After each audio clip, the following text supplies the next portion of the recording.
You're listening to Awards Magnet, a Gold Derby podcast hosted by Joyce and Christopher Rosen.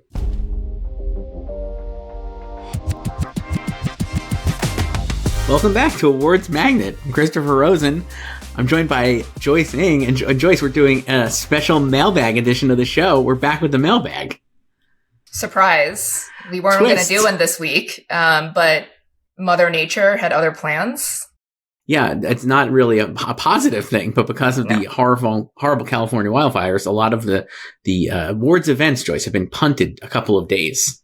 Yes, we were originally going to do a live today, Friday, as this is running, after PGA nominations, but those have been moved to Sunday. Yes, and since we last spoke, Joyce, the Oscar nominations also moved from the 17th, a Friday, to a Sunday, the 19th. The 19th, right in the middle of Martin Luther King Jr. weekend. Yes, got to get it in before the inauguration, Joyce. Yeah, that's why I did it on the 17th in the first place. So while we wait for the calendar to catch up, we're going to do a mailbag episode, which we haven't done in a couple of weeks, Joyce. So we have a lot of emails to go through, a backlog of emails. This is the first one of 2025. I honestly, I didn't even write down what number it was. I just was like, I know you don't like the numbers. You forgot. I think it's 15, maybe 14, regardless. It's 15. So now who doesn't like the numbers, I guess I would say. Email us at slugfest@goldderby.com. We'll read your emails. I think we'll probably do a mailbag episode after the Oscar nominations. I don't know if we'll get to one maybe before. I don't know if it'll be. We could do one, I guess. I don't know. We'll see. Things might change after we're done recording this. It's true. So we'll play it by ear. But we're definitely doing this mailbag, Joyce, and we're going to start with Alex, a longtime Wicked fan, who I think has been emailing us about Wicked. I remember Alex. Alex has been emailing about Wicked since, Wicked was announced 4 years ago. or 6 years ago now. Alex is here again, and he wants to know. Here's what he wrote. Hi, Joyce and Chris. With Wicked overperforming, Amelia Perez underperforming, and The Brutalist severely underperforming, and Nora hitting just where it needed to at SAG, I think we have a four-way race in front of us. And while I know you're not doing a mailbag for a bit, I hope you take this factoid into your Best Actress Oscar predictions consideration.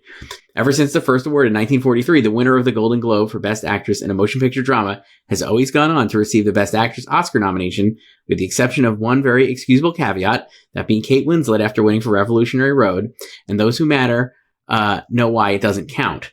I know trends are meant to be broken, but with a complete shoulder shrug as to who's going to get that fifth Best Actress slot, I don't know how you can deny Fernanda Torres slipping in at this point. Would love to hear you touch on this. There's another exception that's also asterisked, which is Shirley MacLaine winning the Globe in a three-way tie. Mm-hmm. And she was the only one of the three who did not receive an Oscar nomination. So both the exceptions are asterisks. I will say this, in the odds, Joyce, Fernanda Torres is now fifth in the odds. Angelina Jolie has finally fallen out after missing her SAG nomination. God. I mean, no offense to Angie, but that should have happened sooner. Yes. I will say this, in terms of Fernanda Torres, I think what gives her the leg up, and I'm assuming you agree with this, I don't know if you put her in yet or not. I don't know where you stand. I mean, I haven't touched these since Tuesday. I haven't made any changes since SAG as we're recording this on Thursday. Right. The reason I put Fernanda Torres in, and then the other four, which are Mikey, Madison, Demi Moore, Carlos Sofia Gascon, and Cynthia Erivo, is because of Sony Picture Classics, Joyce, because we know they're just really good at this. And I know Fernanda missed the BAFTA long list. I don't think that's a total disqualifier. And I think if you're putting her up against Marianne Jean-Baptiste and Angelina, I guess still, and Nicole Kidman, Fernanda Torres gets the edge because of Sony Classics. So that's what I'm thinking. And it seems like other people are agreeing, at least, because they have her in fifth. Or maybe just the strong Brazilian hive is in. Well, no, I think that's because she won the Globe. Sure. So, no, but I think it's interesting with what's been happening in the real world this week. Because I also slacked this to you yesterday. How how many voters are even going to be caring to vote? Well, yeah, well, I mean, that's probably why they extended the deadline, too. Well, yes, that's obviously why they extended it, but it's they have bigger things on their plate than voting for silly Oscars, So then it's is the international block going to come through for someone like Fernanda? Or you can see, a bigger influence from international voters now because of what's been happening in LA. And that could also help someone like Marianne Jean-Baptiste too. True. And we've talked about this for months, I feel like, and how I would feel so much better about predicting Marianne if SPC were behind Hard Truths. Yes. I think SPC is the if you're going to put the two of them together, Marianne Jean-Baptiste obviously like sweeping the critics' prizes and is in acclaim. Yeah, if she had like the same critics run with SPC behind her, I think everyone would have her no in. doubt, Yeah. no doubt. But I think because she doesn't, and because Fernanda does, I don't know. I'm just giving her the slight edge. I guess we'll see what BAFTA does. If like Marianne Jean-Baptiste won BAFTA, obviously, like certainly. Maybe. Well, the other thing is also like with all the cancellations this week too of events, like.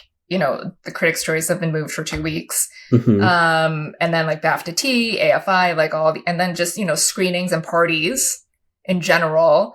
Yes. I think that could hurt something like I'm Still Here, to if we're talking about Fernanda specifically, because I do feel like she got a lot of win in her sales from the Globe win, obviously, and her speech was great. So that probably made some people who maybe had not heard of her or the movie, like, oh, I'm going to check this out before I vote. True. But now, everything's gone to hell.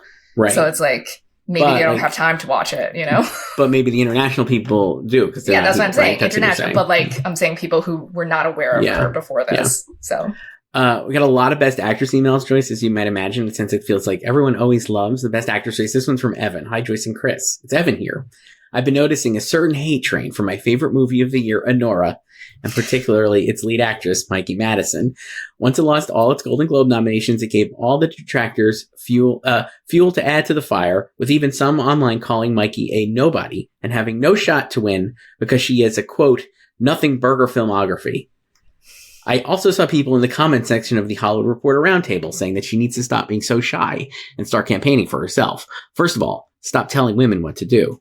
Second of all, that seems to be just her personality. She seems to be more shy, and that's completely fine. I would feel the same way if it was a table full of legends. It's intimidating. She doesn't know anybody anything. I knew this was bound to happen because people get very stupid online, but it was still sad to see. For this reason alone, I'm not switching from Mikey at the Oscars. Call me biased, but I want to be petty about this. Demi Moore gives a great performance in The Substance, but I have to be honest, I don't think it's the best of the year, especially not over Mikey Madison or Marianne Jean-Baptiste. That's just my opinion. I love Demi, and I'm happy for her, but it kind of sucks that it seems like the narrative is going to overtake quality again this year, but I'm still holding space for Mikey and Anora. Thanks. That's from Evan. I love pettiness, so I support this. Let me ask you this about this race. And Mikey was, I went to the New York Film Critics Circle dinner last night, Joyce. You know who was there? Mikey Madison supporting Sean Baker. Also Marianne Jean-Baptiste because she won. But I was thinking this, I was like, in terms of the narrative, we saw that last year, narrative actually did not overcome performance, right? Necessarily, because Emma Stone won over Lily Gladstone, who everything in a bubble, Lily Gladstone, or everything in a vacuum, Lily Gladstone had the better narrative, you would imagine, right? And so, like, Demi definitely has the narrative, but, like, maybe Mikey is Emma Stone? I mean, it's different because she's not that stature, but I don't know. I was like, maybe it actually will play out similarly. Like, could you see that happening? Yeah, like, I don't think it's... Because here's the thing. Like, everyone has their favorite performances in films, obviously. And obviously, Anora and Mikey is Alex's favorite. It's cool. And Demi and The Substance are other people's favorite, right? Mm-hmm. And I think, people who follow this, like, naively, idealistically want voters of all bodies to vote for quality, but it's all subjective and it's not a meritocracy. So, like, things like narrative and speeches do play a part. So, like, had Demi Moore given a horrible speech at the Globes, everyone would just be like, she's out, right? That doesn't mean she's out, but that's the perception. Right. So, and then, like, Mikey didn't win, so she hasn't had an opportunity to give a public speech yet. Right. She's given untelevised speeches. Like, she gave a speech at NBR on Tuesday where she won Breakthrough. We talked about that. I thought that was a really nice speech. And she was just on The Tonight Show, and she told a great story about how she had to steer a boat on Mark Einstein's birthday because, like, the captain was drunk. So, and, like, yeah, she's shy, but that's her personality. She doesn't need to be more lively or anything. Like, she doesn't need to be like Martin Short or anything. Like, this is just who she is. But I think it's like narratives don't always win out. So I think there's just other factors in play as well. And yeah, like, people were ready to write Anora off after the Globe shutout, but then it had a great day yesterday, right? Like, it did really well at SAG. Yeah, overperformed at SAG and it got the DJ nomination, which was obviously expected. Yeah. So it's like, I think that just shows just how unstable this whole season has been, like, everywhere. And, you know, The Substance arguably underperformed at SAG yesterday because of Miss Margaret Qualley. So, and then you get, based on that and the Oscar shortlist misses and the BAFTA long list overperformance, you could say that The Substance is hitting better internationally than it is domestically. Correct. You know? But Anora, no slouch internationally and hitting better domestically. Yeah. And so like, I think we've seen in the past too, in terms of narrative will work almost very often, right? But if they love the movie, they're going to pick the movie they love, basically, right? Or the performance itself. So we've seen like recent ones, I would say like Brendan Fraser won largely, I would say, because of the narrative. And Elvis just tanked in phase 2. Correct. And they did not have an alternate there that they really loved because it was Austin Butler for Elvis or Colin Farrell for Banshees of Inisherin, which maybe they didn't really widely embrace, right? And so Brendan kind of had the narrative and not a lot of contenders. But like, when they do have something they love, like Lily Gladstone last year versus Emma Stone, they went with Emma Stone, right? Because they loved Poor Things more, obviously. Yeah, and the fact that she's won before was not a factor, as we know. Or like a few years ago, obviously, famously, like Anthony Hopkins over Chadwick Boseman. Similarly, like with Chadwick Boseman, they love The Father, right? It was a widely more so than Ma Rainey. And SPC coming in at the end. There's Fernanda again, maybe. But so I was like, looking at all that, I'm like, man, I really think Mikey has a strong shot to win. I think everybody's penciled Demi Moore, including me, obviously, because I'm so reactionary. But I was like, I would not, especially because we talked about this in the SAG thing. I was like, especially because Pamela Anderson got nominated at SAG. I was like, it's the same narrative. I really think Mikey could win in a very close race at SAG because I think the narrative, if you're voting on narrative alone, how do you pick between Pamela Anderson and Demi Moore? And then at BAFTA, I think we'll see how the nominations shake out. But I think Mikey could easily win there too. You know, I don't know. So we'll see how it plays out. But maybe Evan's going to be happy that quality, in terms of his opinion, quality would maybe triumph. Even like if Demi wins SAG, I mean, depending on how other things play out, as we just saw last year, that doesn't necessarily mean correct the SAG winner will win the Oscar, Correct. So, but I do think like Demi has a leg up with SAG just because they're suckers for narratives, SAG. And she's a veteran and they love veterans, and they're obviously way more familiar with her because she's been a movie star for decades. Correct. So correct. This one's from Alice Joyce, basically responding here to Evan, maybe. Great. Hi, Joyce and Chris. Love the podcast. Longtime listener, first time emailer. I wanted to hear your opinion about the best actress race. In my opinion, there were 4 actresses who were relatively safe: Mikey, Demi, Carla Sofia Gascon, and Cynthia Erivo, and a spot left that could go to either one of the veteran A-listers, Nicole or Kate Winslet, or I guess Angelina Jolie, and one of the 2 passion picks, Marianne Jean-Baptiste and Fernanda Torres. But after the Globes, I think Mikey took a big hit in her chance to win. She always felt like a soft frontrunner that could win if her movie won Best Picture, but that seems less likely now. Carla seems like someone who's very safe for a nomination based on the strength of Emilia Perez, but even the Globes, who loved the film, still didn't award her. I think if any of the A-listers get in, they will be in the 5th place, and there won't be any need to award those people who already have Oscars in weak movies. So if Marianne or Fernanda get in, their chance to win would depend on their campaigns in phase 2 and getting people to see their movies. I'm Brazilian, so of course I'm rooting for Fernanda. In a strange way, I think Cynthia could actually be number 2 for a win if she gets in, especially after Wicked's overperformance at SAG, even though she is the least safe of the 4 for Comedy Musical Actress Globe nominees for a nomination at the Oscars. She's a previous nominee, unlike the other ones. She has a level of narrative, being the possible youngest EGOT winner, and would only be the second Black actress to win the category. So what are your thoughts? That's from Alice. I think Demi and Mikey would still be top 2.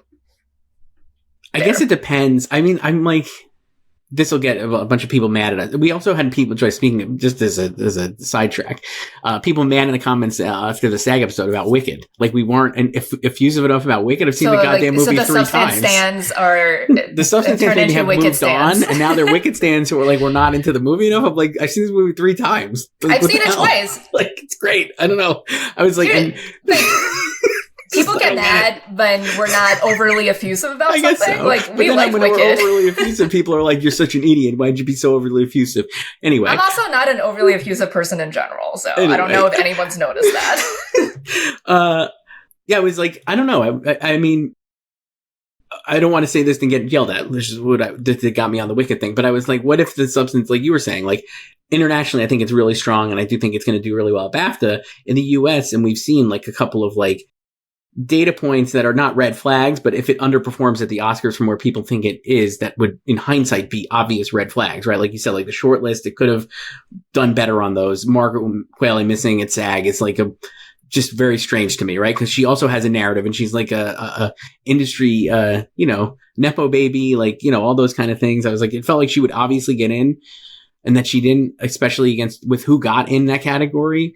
It just felt like a miss that was, not concerning, but just like, why did she miss? So I'm like, maybe Cynthia could be, especially if Wicked overperforms, but I just don't know how Wicked will overperform. And I still see people online saying like, there's no way these 4 Globes comedy musical actresses are going to get in. And Cynthia would be vulnerable because, like we had spoken about when we first talked about the movie, that she could be like Margot Robbie, in Barbie last year. I don't believe that, but it is funny that she could either not get in, or maybe she could win competitive, obviously. I don't know. I mean, Margot is just the most recent example, but I think it's just like the lead of just a populist movie, missing just, I mean, you could even compare it to like Amy Adams in Arrival when she missed. Like, obviously Arrival isn't the same type of blockbuster as Wicked is, but it was still like big in scope, right? Right. And it's like a big tech movie, and it got a director nomination too, and it was locked for Best Picture, and she missed, and that was a huge snub, but like she didn't get the number ones. I think it's like similar to that. It's not like the Barbie thing is mostly because it's like, the most recent like huge massive popcorn movie in the past 2 years, also female fronted. But we've seen these kind of snubs of like people who've like hit all the precursors, and then just because of the way that the Oscar balloting works, it's ranked, not appearances. Like Cynthia was always locked for SAG because it's just based on appearances on the ballot. Right. Doesn't matter what spot you put her in. Right. So, and then like, I'm sure obviously people are going to put her in number 1 on the Oscar ballot for Wicked. Yeah. Like my thing was always that because Defying Gravity is such an incredible moment, that no disrespect to Margot Robbie, there's nothing in Barbie as good as that for her. And not even Amy Adams in Arrival. While I think it's a very emotional performance, it's much more subdued than that. So I just feel like that alone puts Cynthia like in a different class. She could still miss, but I just think it's slightly different than those other examples that we would say. Yeah, but it's like that, or like, like Lady Gaga for House of Gucci, like she hit everything, and we thought like she was going to be in, because she was like, like that year at BAFTA too, when they went 0 for 6, or like Gaga has to be in, but then she just didn't have the number ones, That was a fun year, Joyce. That was so fun. That was the best. And I had BAFTA so shook that they just had to keep like eliminating jury things, and then now no more jury. So like she, and then like I think it's different in phase 1 and phase 2 as well. Like we were just talking about like Elvis bombing in phase 2, winning nothing. Like it seems so strong in phase 1, getting those 8 nominations. So this also depends on what happens in phase 2 with all of these movies too. Yes. And like your momentum could wane for some reason. Or pick up, right? If you're kind of dead in the water. You don't know. Yeah, like Coda. So yeah. One of the things I was thinking, this is a sidetrack because we did not have, shockingly, Joyce, not a single person emailing us about Best Actor.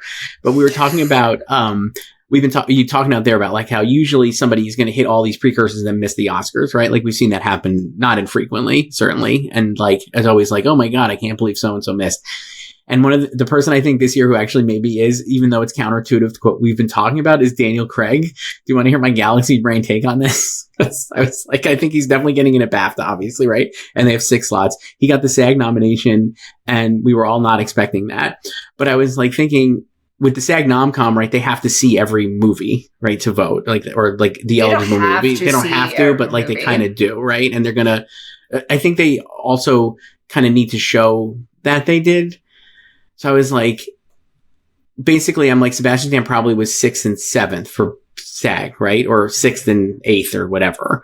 And this is just me spitballing this, but I was like, because probably you saw The Apprentice, you saw Different Man, and maybe that. But for the Oscars, and especially like we saw Apprentice overperforming with the BAFTA long list, I was like, most people probably haven't seen A Different Man, and I don't know that they're going to go seek it out at this stage, but I bet you they would see Apprentice, or at least know about Apprentice, and I'm wondering if that is why his SAG miss is like a red herring. But like, while Different Man is obviously eligible at the Oscars for him, most people will not have seen it, and they'll vote for him for Apprentice, and then maybe he sneaks in. Is this maybe it's just wishful thinking, but that was my galaxy brain way of getting Sebastian Stan in at the Oscars.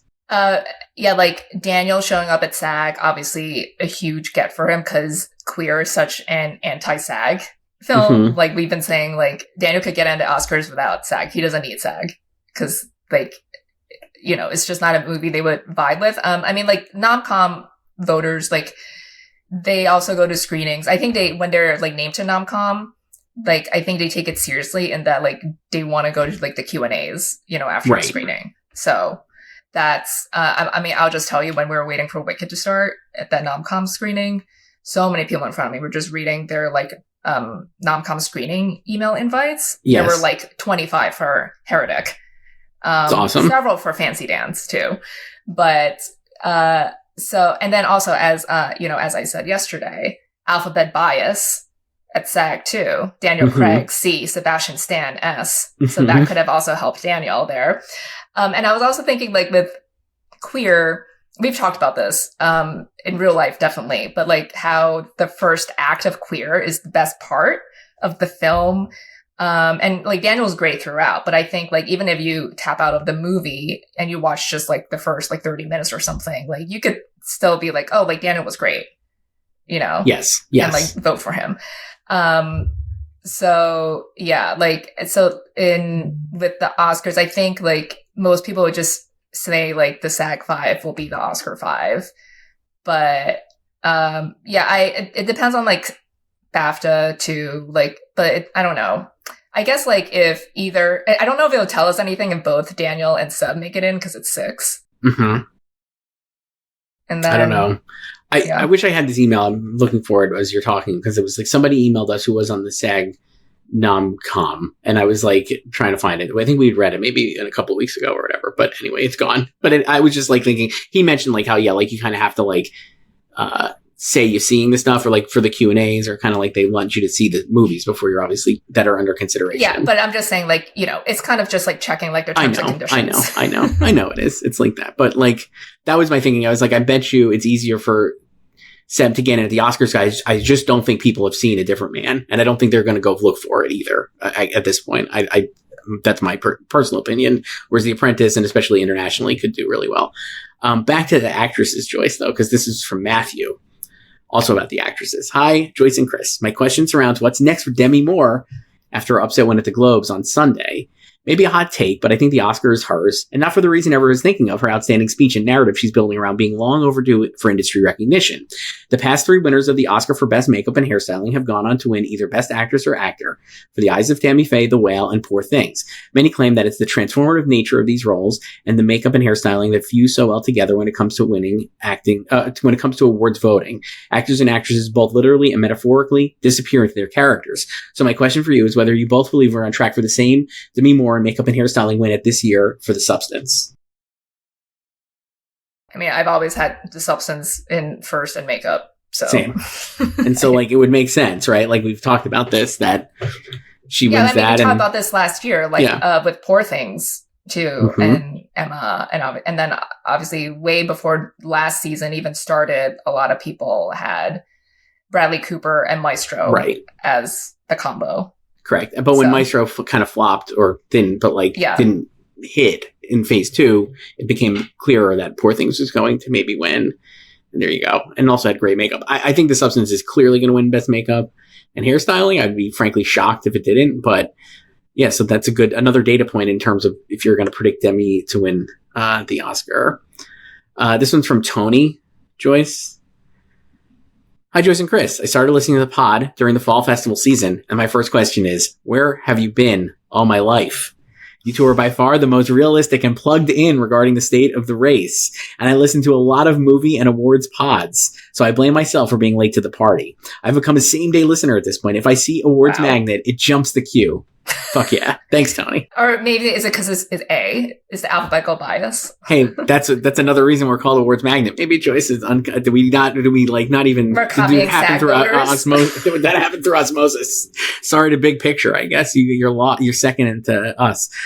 My second question is who you're each personally rooting for this season, regardless of who you may actually think deserves it or has a realistic shot, separate from your predictions. The person you'd be happiest to see hoisting an Oscar. Mine is Guy Pearce, who I think has been undervalued, much like Cillian Murphy, and for a similar amount of time. The Academy frankly owes him an apology for the LA Confidential snub, and when Kieran Culkin inevitably wins, I just hope that means it's coming Pearce's way for the Priscilla sequel.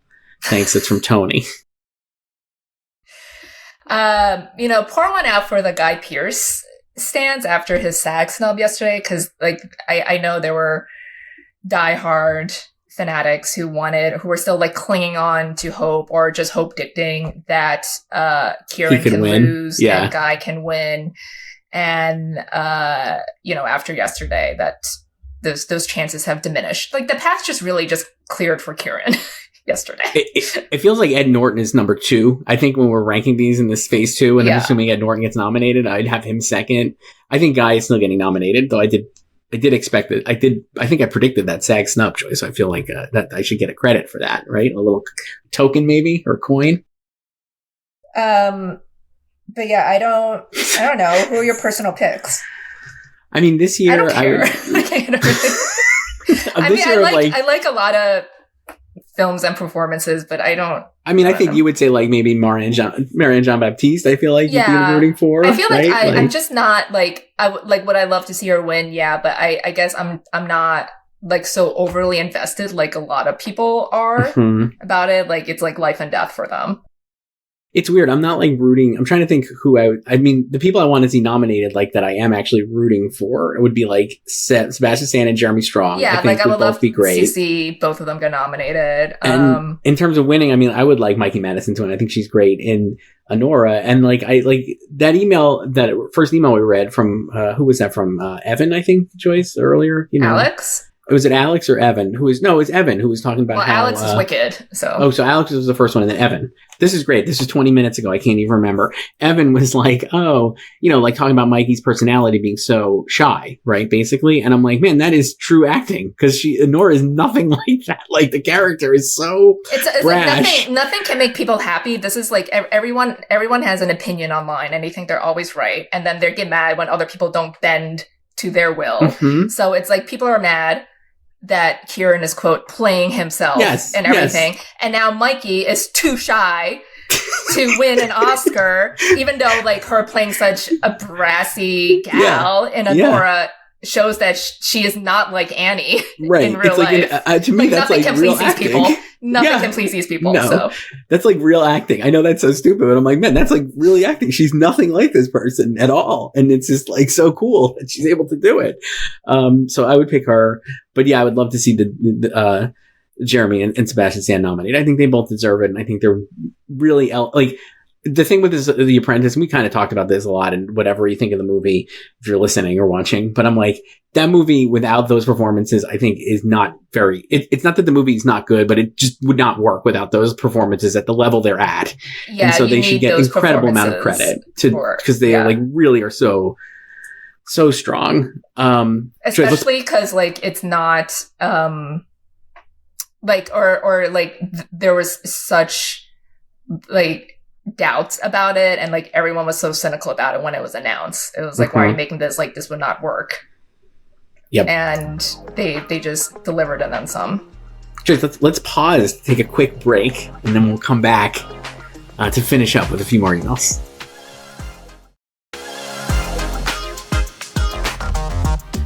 now we're back, Joyce. Email us at slugfest@goldderby.com. We have a few left to get through. This one's from Daniel, who writes, "Hi, Joyce and Chris. It's been quite a while since my last email. I'll start by saying that the rebrand of the show is awesome. Awards magnet rules with 4 exclamation points. Really enjoyed your first guest interview, and I hope there are more to come." Me too, Daniel. Me too. Joyce, I saw your recent tweet about your favorite 2024 television shows and almost dropped my phone in disbelief. Longtime listeners would know that you are notoriously not big on creating lists. What prompted this groundbreaking change of heart? I now have 7 new shows on my watch list, so much appreciated.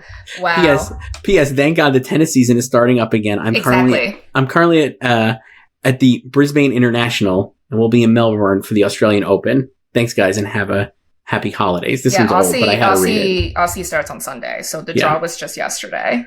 Great. Can't wait. I'm going to not sleep at all for the next 2 weeks.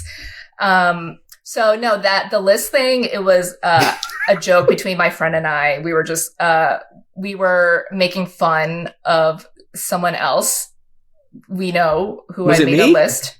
No. Oh, I do lists sometimes. You do lists. You story them on Instagram. Yeah. Yeah. No, we were talking about like someone else's list. Okay. And how bad it was. Oh, nice. This person who shall remain. You sure it wasn't me? No. Mine was pretty bad. I saw yours and I just rolled my eyes and I just moved on. So then we were just like, it was more like a troll list. Okay. Like, so that's why we did it. Okay. But don't expect more lists, basically. No and, lists. As you could tell, it was unranked. So it was unranked. It was unranked. But yeah, I love that. I had to read that one because I was like, oh man, that was funny. I noticed that tweet too. I noticed the tweet too. I noticed it. Yeah. This one's from Gabriel Joyce. "Hi, Joyce and Chris. Here's to another great year of cinema, TV, and awards magnet. We all know how much BAFTA loves a biopic performance in Best Actor. So with that in mind, do you think they can resist awarding Timothee Chalamet this year? All the best." That's Gabriel.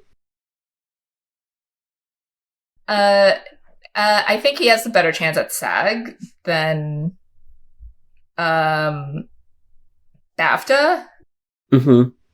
Every time I want to switch and put Timothee Chalamet first at all these places, then I see Adrian Brody win something. We're recording this on Thursday. He gave a speech last night on Wednesday at the New York Film Critics Circle dinner. And I'm like, man, you know who's great in that movie? Adrian Brody. He's just so good. And I just have a hard time pulling the trigger on putting Timothee Chalamet in first. Even if he wins SAG, I still think it's probably cleared for Adrian Brody to win. But I do think it's very competitive. And I think of all the movies that could have a really strong phase 2, The Complete Unknown certainly is on track to do that. I think it's going to... David L. has been saying 10 nominations since October, I think, Joyce, our longtime listener. And I scoffed at that, but I don't think it's going to get 10 nominations, but I do think it's going to overperform with the Oscar voters based on what we've seen. I think they timed their release to peak perfectly with like voting. It actually reminds me of 1917 and how that released. That was, I mean, the calendar was shorter that season too, because the Oscars were on February 9th that year. But it kind of reminds me of that a little bit. Like it really peaked for phase 1 voting. So we'll see how things go in phase 2. And I know, like, I feel like this question is prompted by like Austin Butler winning for Elvis, especially over Colin Farrell 2 years ago. But I think that's also because Elvis is bigger there than Bob Dylan is, and they also like Baz Luhrmann more there too. So I think it's like other factors too, not just like biopic performances of a musician. Yeah, I think that's true. I think Complete Unknown will do really well overall. I have it in for screenplay now. I don't know if you have it. I don't think you do, but I put it in for screenplay. I haven't touched this since Tuesday. I don't think that James Mangold is going to get in despite the DGA nomination. But you can argue that it's right now like top 5 because it did get DGA. I do think it's a top 5 movie though. And I think the difference is I think The Brutalist can like win BAFTA, right? It's like the movie is so strong. It should be. And so even though it didn't do great at SAG, it's still got Adrian in, obviously. And like, even if he doesn't win SAG, I still think it'll be fine in the long run. We got 2 more, Joyce. Email us at slugfest@goldderby.com and we'll try to get your emails in the near future, because who knows when our next mailbag will be. Next couple of weeks, probably. This one's from Promising Young Vermonter. Wow. Joyce and Chris, I'm hoping this email will make the cut of your now super hot rebranded mailbag episode. I'm proposing that all emailers start off their question by acknowledging their favorite movies. Most of the questions you read are thinly veiled versions of why isn't my movie ahead right now? We all have our biases and we listen to you two to get a jolt of pleasure when you confirm that our choices are the best. With that said, my current faves are Nora and Challengers. I'm waiting to see the last crop of movies as they trickle into my little state. Thanks for your top-notch content and keep up the amazing work. Promising Young Vermonter. This is not my burner account, though Nora and Challengers are my favorites too. I love Promising Young Vermonter. Yeah. It's true. We all have our biases choices. Yeah. And we do want to have that confirmation bias from other people that we're making the right choice and like our opinion is the best.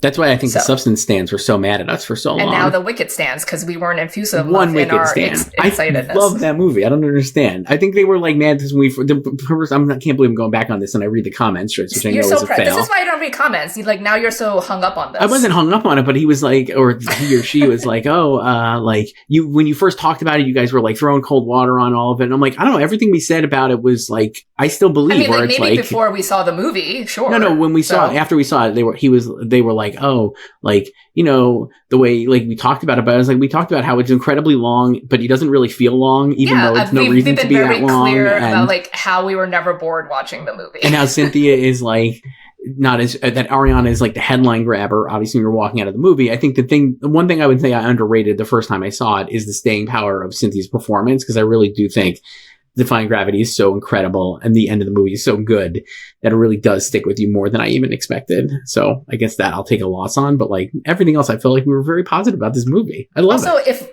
like we like this movie, but if we don't like a movie, who cares? Like that's just our opinion and our opinion doesn't matter in this context because we're not voters. So it doesn't. And then we got one more, Joyce. This one is oh, look at this. Not Sebastian Stan and Kieran Culkin's manager is back. I was so happy for Emily Gerson Sains on Sunday. Well, this is not your burner, I know, but it could be because that's the basis of the question. Who had the best Golden Globes on Sunday? Sebastian Stan, Kieran Culkin, or Emily Gerson Sains? I think Emily. I mean, she got a shout out in both of their speeches, and both of them name the number of years they've worked with her, 30 for Kieran and 27 for Seb.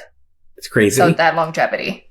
It's crazy because that means everybody was like 5 years old when they started working together. Well, obviously, like Kieran was a child, but yeah, no, like she found Seb when he was a teen, and he told this story on Mark Maron's podcast and how because he was like at an acting camp, and she came up to him and was like, "Here's my number, like call me," and then he lost her number, so then he couldn't call her, and then she tracked him down at the theater where he worked because he didn't call, and. That's nice. And so like that's how much she believed in him that she tracked him down. Yeah. So she had the best night. Yeah, I love their speeches were great. We talked about this a lot, and I love Kieran has continued to just crush these speeches. So obviously his speeches were always going to be like this. Like we've known it. We've watched a Kieran Culkin speech, so they're insane, chaotic. But I love his speech. I think we need people like him and speeches like him because. Like, if the other acting winners are going to be Adrian and Demi and Zoe, those are so emotional, so tear-jerky, which are also great, but you need something else to balance it out, like Kieran. At the Oscars, putting the cart way ahead of the horse here, Joyce, but which of these supporting categories will they do first, do you think, this year? I know last year I think they did Downey, right? So it was like... No, they did supporting actress Okay, first. So then this year, you think they'll do Kieran first? They could switch it up, yeah. Or will they just stick with that? I don't know. Does it make more sense to have Kieran like starting the show? I don't think it matters. But also the show starts at 7:00 Eastern, so maybe you don't want to put Kieran there because he's such a draw. Like I'm trying to game this out. I don't know. Well, because the speeches are so fun. I feel like people love those speeches. But I don't think I think we know the speeches are fun, but the general public doesn't know. Like I don't know. Maybe they would know. Sunday could be the first time they heard a speech from him. Wow, that would be such a shame because they're missing gold. Exactly. So he's so great. I guess that's it, Joyce. Email us at slowfistandgoldderby.com, and we'll be back next week with our final Oscar predictions, at the very least, right? And a BAFTA recap. Probably if same BAFTA episode. Doesn't move their announcement. I don't think BAFTA will. I don't know why they would. I don't think they will. BAFTA and Oscar predictions, and then down we go here. So we'll talk to you then. All right, bye. Thanks for listening to Awards Magnet. The show is produced by Aaron Greenwald. Our logo is designed by Chelsea Sikora. To be part of the show, email us at slugfests@goldderby.com and follow us on social media @goldderby.